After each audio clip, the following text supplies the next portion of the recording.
Hello दोस्तों, कैसे हैं आप सभी लोग। उम्मीद करते हैं आप सभी अच्छे होंगे।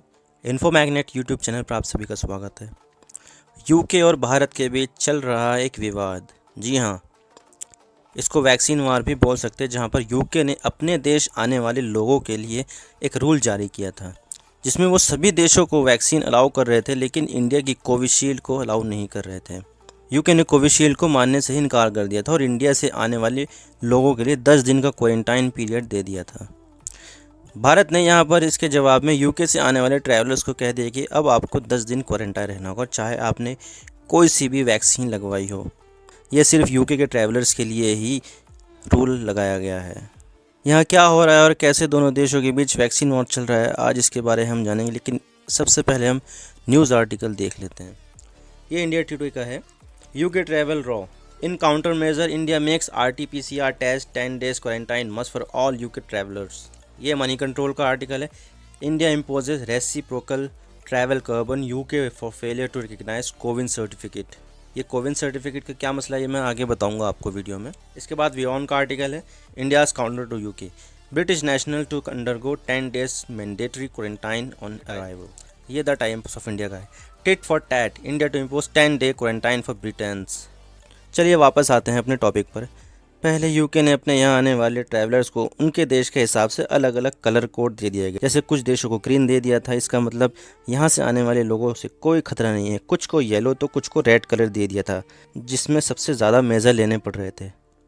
लेकिन अब यूके ने ज़्यादा सिंप्लीफाई करते हुए कैटेगरी बनाई, जिसमें वैक्सीनेटेड और नॉन वैक्सीनेटेड, जिसमें अगर कोई वैक्सीनेटेड पर्सन यूके में आता है तो उसके लिए कोई क्वारंटाइन नहीं रखना पड़ता था और वो इजीली ट्रैवल कर सकता था। लेकिन नॉन वैक्सीनेटेड के लिए कई तरह के मेजर थे, जैसे RT-PCR टेस्ट और 10 दिन का क्वारंटाइन पीरियड। लेकिन यहाँ पर प्रॉब्लम क्या होगी, अगर कोई भारत से कोविशील्ड लगवा कर यूके जा रहा है तो उसको भी नॉन वैक्सीनेटेड ट्रीट किया जा रहा है।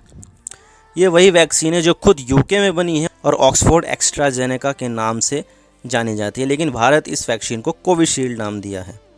तो ऐसे कैसे हो सकता है कि जो चीज़ यूके में बनी हो वो उसी चीज़ को यूके एक्सेप्ट ना करे।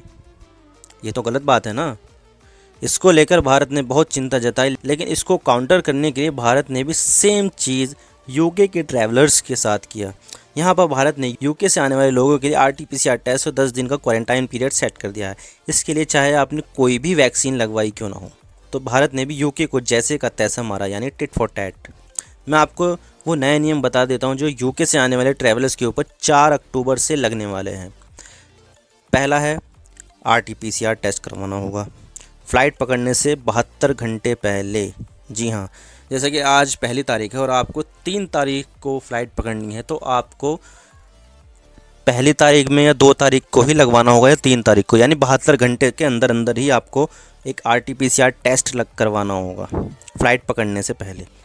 और उसके बाद जब आप भारत में किसी भी एयरपोर्ट पर आओगे, जैसे दिल्ली, मुंबई, कोलकाता, चेन्नई या दूसरे किसी भी एयरपोर्ट पर, तो आपको एयरपोर्ट पर ही RT-PCR टेस्ट करवाना होगा।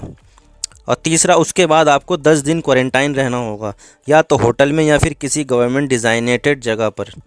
और चौथा है, आपको क्वारंटाइन के 8वें दिन भी RT-PCR टेस्ट करवाना होगा। ये नियम बिल्कुल सेम है जैसे यूके ने इंडियन ट्रैवलर्स पर लगाए हैं। भारत की होम मिनिस्ट्री और सिविल एविएशन मिनिस्ट्री दोनों मिलकर काम करेगी, जिससे ये रूल इम्प्लीमेंट किया जा सके। इससे पहले मैं आपको बता दूं कि यूके ने 2 कैटेगरी बनाई थी, वैक्सीनेटेड और नॉन वैक्सीनेटेड, जिसमें यूके ने 18 देशों को वैक्सीनेटेड कैटेगरी में रखा था और बाकी सभी को अनवैक्सीनेटेड, जिसमें भारत को भी अनवैक्सीनेटेड लिस्ट में रखा था। लेकिन जब भारत की तरफ से प्रतिक्रिया आने लगी और सोशल मीडिया पर ये ट्रेंड करने लगा, तो यूके ने कोविशील्ड को ऐड तो कर लिया, लेकिन उसके बाद में वैक्सीन लगने के बाद जो सर्टिफिकेट मिलता है तो उसको मानने से इनकार कर दिया और बोलो कि हमें सर्टिफिकेट पर डाउट है। तो इसका मतलब तो यही हुआ, जो वैक्सीन लगवाया गया उसको कोई वैल्यू ही नहीं है। जब उसको सर्टिफिकेट ही एक्सेप्ट नहीं कर रहे हैं तो उसकी क्या वैल्यू होगी, कुछ भी नहीं होगी। तो यूके ने सर्टिफिकेट मानने से इनकार कर दिया, तो अल्टीमेटली भारत से जाने वाले लोग अनवैक्सीनेटेड ही माने जाएंगे। ये मसला तब हो रहा है जब यूके में ही बनी वैक्सीन यूके के लोग भी ले रहे हैं और भारत से ये यूके भी एक्सपोर्ट हुई है। और जो सर्टिफिकेट वाली बात है, वो सर्टिफिकेट भारत ने वर्ल्ड हेल्थ ऑर्गेनाइजेशन की गाइडलाइन के हिसाब से ही बनाया है, लेकिन यहाँ पर फिर भी यूके ने ये चीज़ मानने से इनकार कर दिया। तो अगर मैं अपना ओपिनियन दूँ तो भारत ने बिल्कुल सही कदम उठाया है यूके के ट्रैवल्स के लिए। वो सेम नियम बनाए हैं जो यूके ने भारतीय ट्रैवलर्स के लिए बनाए हैं। आपका क्या कहना है इस बारे में वो कमेंट बॉक्स में ज़रूर लिखिएगा। और वीडियो पसंद आए तो वीडियो को ज़रूर लाइक कीजिए, शेयर कीजिए। चैनल पर नए हो तो चैनल को सब्सक्राइब कीजिए। I really appreciate your prestigious time. Now signing off.